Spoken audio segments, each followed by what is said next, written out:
Hey everybody, my name is Steve McGrath, and today I thought I would throw together a quick video, well, might not be that quick, but a video documenting and summarizing a bit of a journey that I've been on lately.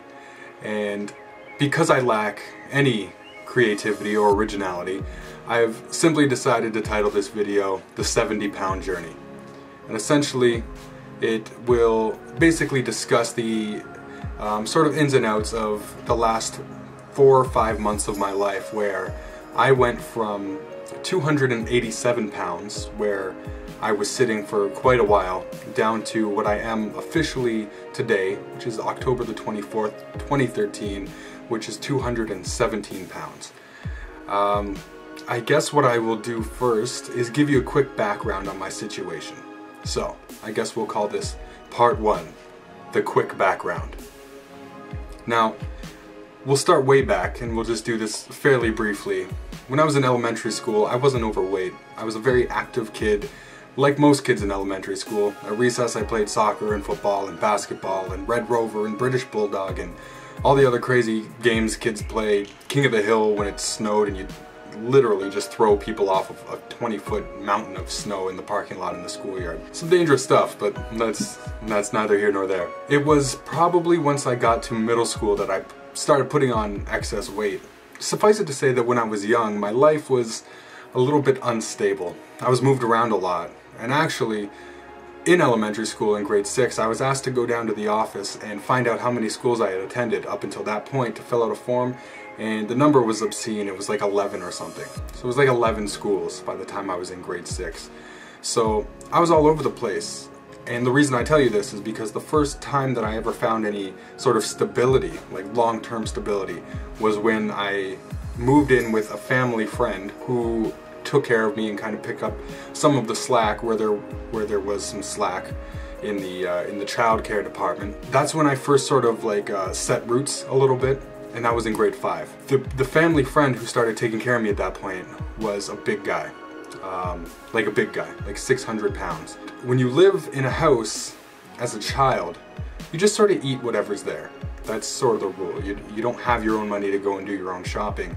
And suffice it to say that there wasn't exactly a smorgasbord of healthy choices in this house. I mean, the crisper wasn't full of salads and vegetables, and there wasn't a big fruit spread on the kitchen table. That's not to say everything was fudge and Oreo cookies, but the large majority of food was packaged, convenient food, a lot of simple carbs, a lot of fats. Things that, if you don't watch your portions, will put weight on you very quickly.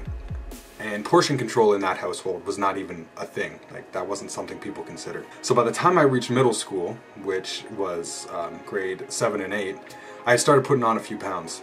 And I had started getting little comments from other kids at school telling me that I looked pregnant, and just your typical fat jokes, which on their own aren't really a big deal, but realistically they can start to add up.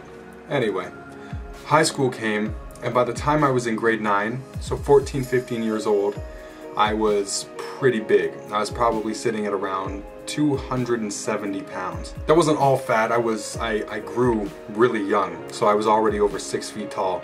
I'm 6'2" right now. I was probably maybe 6'1" in grade 9. About 260, 270 pounds. Sort of throughout high school, I grew that extra 1 inch to 6'2", and I put on another 20, 30 pounds to reach the sort of 280 to 290 range that I just sort of became accustomed to and became my life. So yeah, I just sort of floated around that area for a long time. Yeah, that's sort of like the quick background. That's where all that weight came from. I tried to get rid of it a few times with very, very little success, but I'll get into that a little bit later. So now we find ourselves at part 2. Why? We'll call this part 2, the why.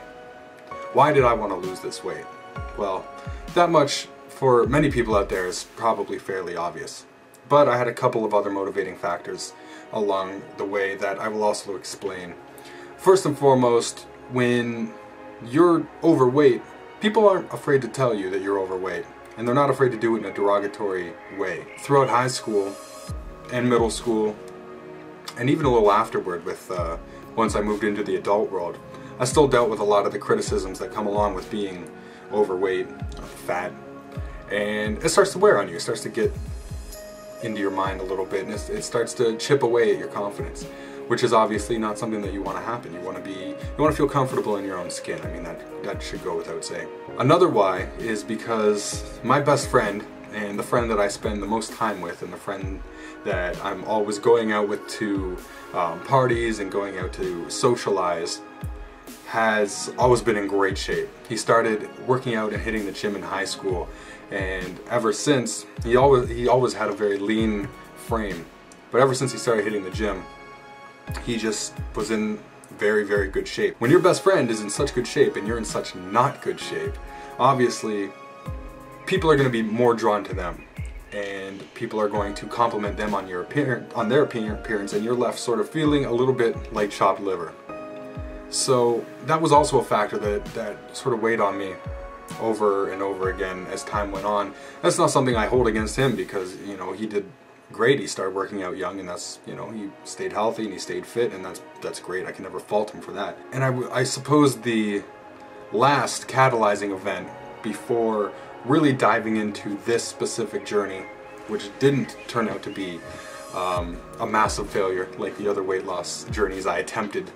Well, it all starts, like many good stories do, with a girl. What happened was, I went through a breakup about 4 or 5 months ago, and most people, when they're going through a breakup, they eat a lot.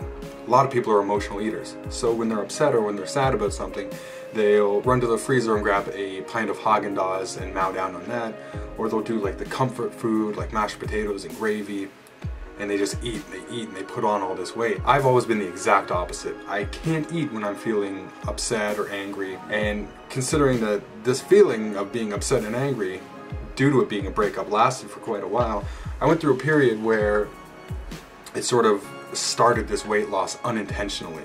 I started dropping weight because of my eating habits that were not good, but again, that's something I'll get into in a moment. The other catalyzing event was also another girl, and this girl is somebody who, long before this point, I'd had feelings for.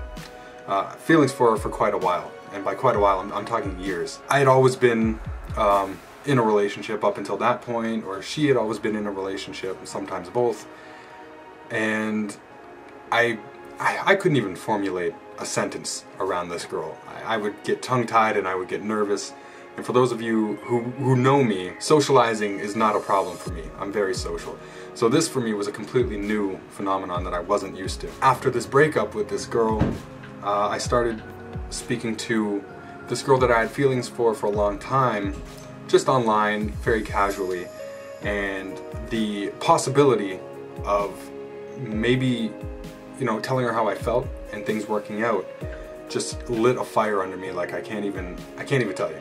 Because when you look at somebody and you associate such good things with them, it suddenly starts to make you feel dissatisfied with the things about you that you have never been happy with. My weight is something I've never been happy with. It's something I've always tried to correct it, but I've never really had the willpower or the strength to do something about it. This girl sort of provided the that initial blast, that rocket fuel to propel me. That's what really started me on this path to becoming, I don't know, the new me. That sounds a little corny, but I guess you could use that, the new me. Those are the whys. Just, you know, dealing with the criticisms, having a best friend who's in such good shape compared to me, and meeting somebody who really made me want to be like the best version of myself.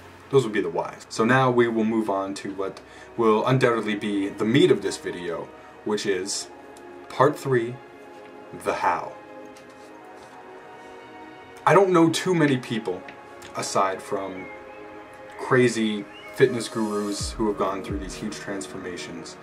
I don't know too many real everyday people that have lost 70 pounds. And I'm not saying that everybody should lose 70 pounds. There's a lot of people out there who don't really need to lose very much weight who are trying anyway. But when you're 287 pounds, losing 70 pounds is not a bad goal. And that's what I did. As I said, it started out in a way that was not the best, and I wasn't eating well, and it was dangerous. And actually what I'd like to do right now is make a very broad disclaimer saying that what I'm going to tell you, the way that I approach this weight loss, is just what happened for me. And I'm not saying that it's the safest way to do things, and I'm not saying it's the most correct way to do things, and I'm not saying it's the way that if you're interested in dropping some weight, I'm not saying that this is the way that's 100% going to work for you. I just wanted to get it out there the way I went about things. Some of it was bad, some of it was good, and hopefully you guys can recognize the things that you shouldn't do and some of the things that I adopted that you maybe should do, or maybe that were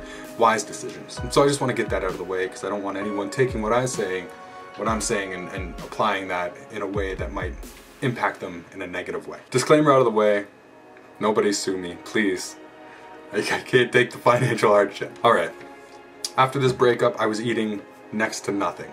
Every day, just next to nothing. I was very close to the Christian Bale diet when he lost all that weight for that movie role, The Machinist.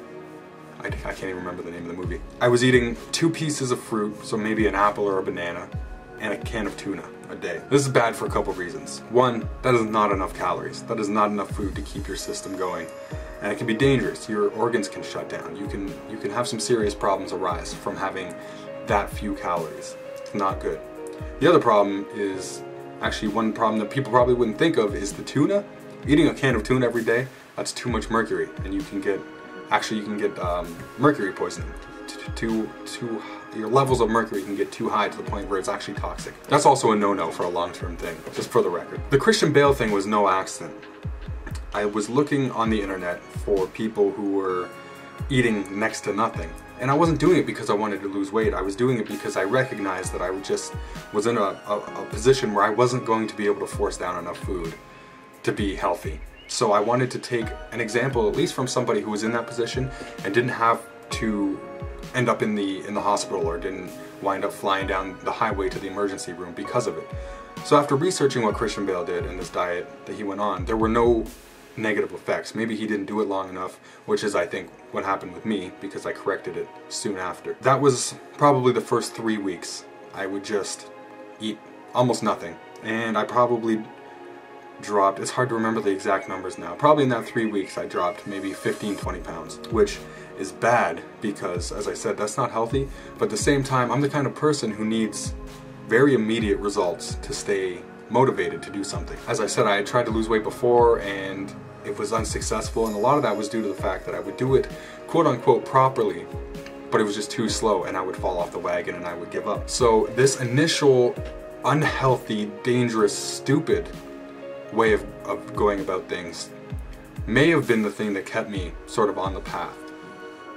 Up until that point anyway, because by the time I corrected and started moving my calories up to a safer level was just before the time I started speaking to this second girl that I had mentioned earlier. From there, after speaking to this girl, I decided I was going to make this a goal. I had already started losing some weight. There was the opportunity to maybe speak to this person who I was so crazy about that I was gonna finally do it. That was it. I've had enough of trying and failing and just disappointing myself, and I was gonna actually do it this time. So I gave myself that 70-pound goal. It's actually 72 pounds. My goal was 215, but you know what? I weighed myself today, 70 pounds, that's a nice even number. So I decided to stick with that. At that point I started upping my calories. I went from maybe 200-300 calories a day to between 800 and 1,000 calories a day. And I was trying to eat clean foods and healthy foods. I'm making sure that those calories came from good things. Lean proteins like fish,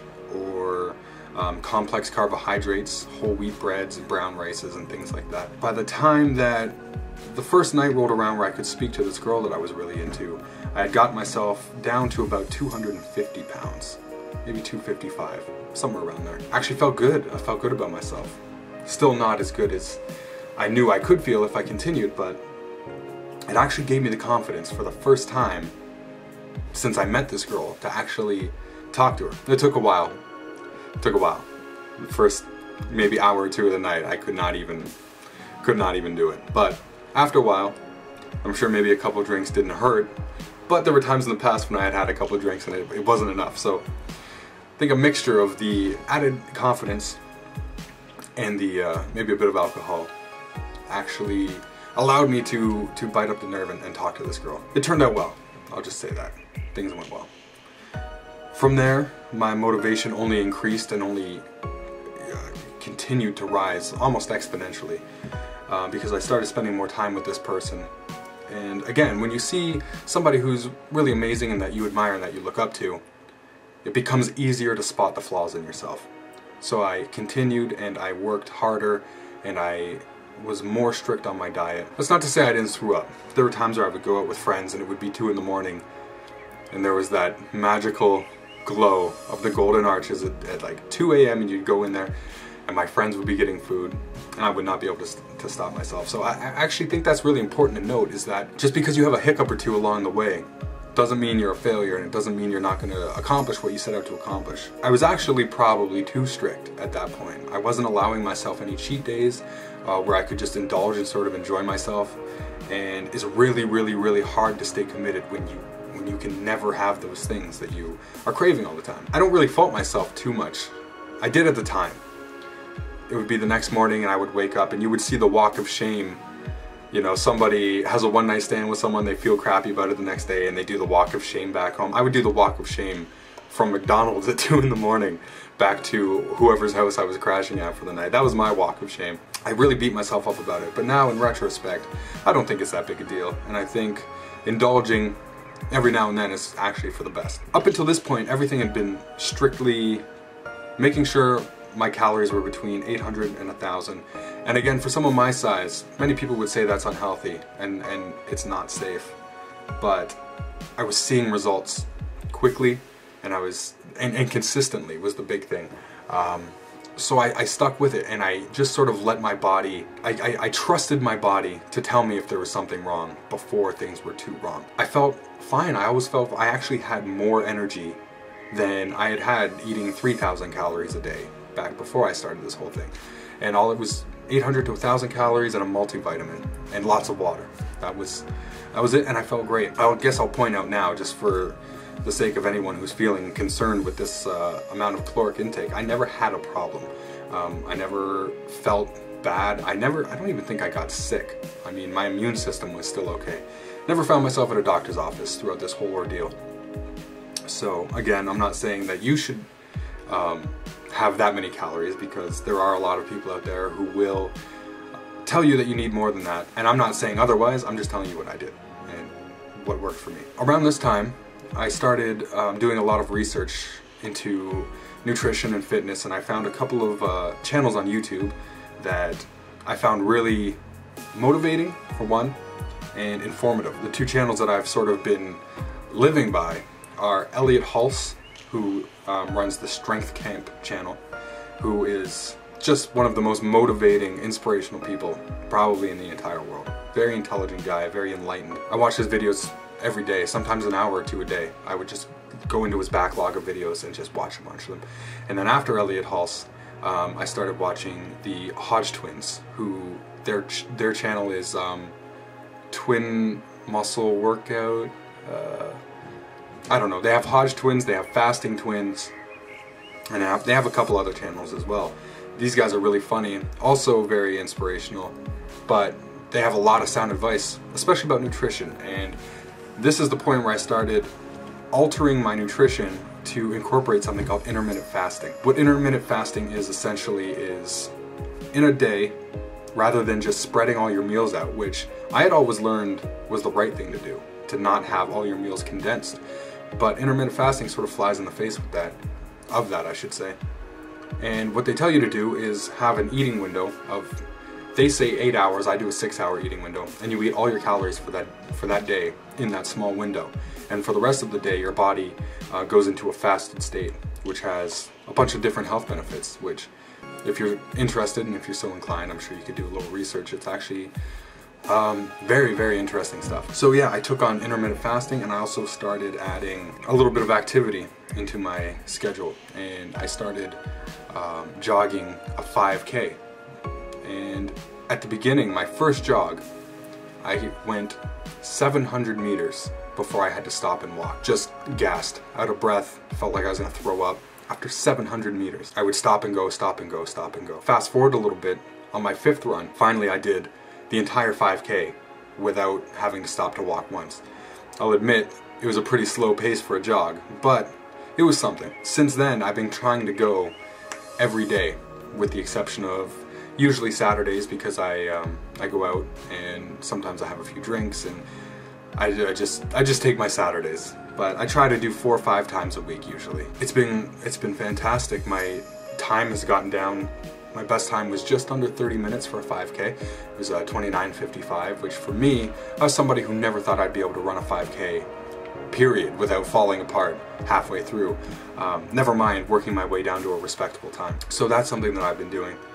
The intermittent fasting, and it's honestly as simple as more calories out than in, and that's just what I've been abiding by.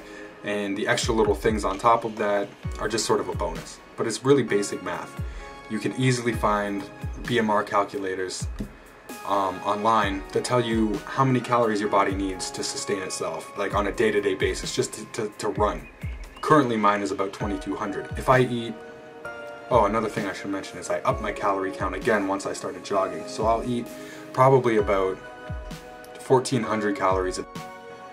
And when I jog a 5K, it burns off about 600, which leaves me at about 800 in. 1 pound of fat is 3,000 calories. If my deficit from 2,200, I'm intaking about 800, at least 1,400, so that's almost half a pound a day is the way I've been doing things. I've just been trucking along, and that's sort of the whole story. Has it been easy? No, not at all. If you may have never known a person in your entire life who had worse, or who has worse willpower with food than I had. I was at a point where I was eating pizza like 4 times a week. I couldn't go out with my friends without getting fast food. My portions were enormous. I'd have the biggest plate of food just mounded, and then I would go and have seconds, like every time. My portions were just out of control. I had no willpower when it came to food. But honestly, the secret is find something worth fighting for, or do what I did and just combine a bunch of things and think about it and focus on those things. I'm telling you, man, if I can do it, if I can make that journey, if I can lose 70 pounds, anybody can do it. I didn't even want to get into it in this video, but I'll just briefly touch on the fact that I have a back condition called sciatica, which is really painful and kind of causes a lot of problems with my activity levels. But you can fight through that stuff. If you've got an issue, you fight through it. If you want to go for a jog and you have bad knees, get a knee brace. If you have bad ankles, you can tape them up, you can wrap them, you can get ankle braces. I mean, there's always a solution. It's just easier to skirt around the problem and avoid it than it is to face it head on. But if you're really motivated and you really want to change something, you can totally do it. It's just that simple. Yeah, that's my story. Kind of went on a little longer than I had intended, but what are you gonna do? That's it. I mean, if you stuck around until the end of the video, I commend you. I don't know if I would have, but thanks for watching, and I might do another one of these videos down the line, because even though the weight loss is just about complete at this point, now it's time to get back into the gym and start lifting, and it's time to put on some muscle and time to continue improving myself. So there's just always another journey after you finish your previous journey. You should never not be on a journey. That's a little philosophy that I just made up on the spot, but it sounds good. Anyway, again, thanks for watching. I hope you guys enjoyed. Maybe you took something from it. Maybe this helped motivate you to reach a goal that you've had for a while, which if that's the case, that's fantastic. That would be amazing. Shoot for your goals. You can do it. 100%. I'm living proof. Thanks. Take care.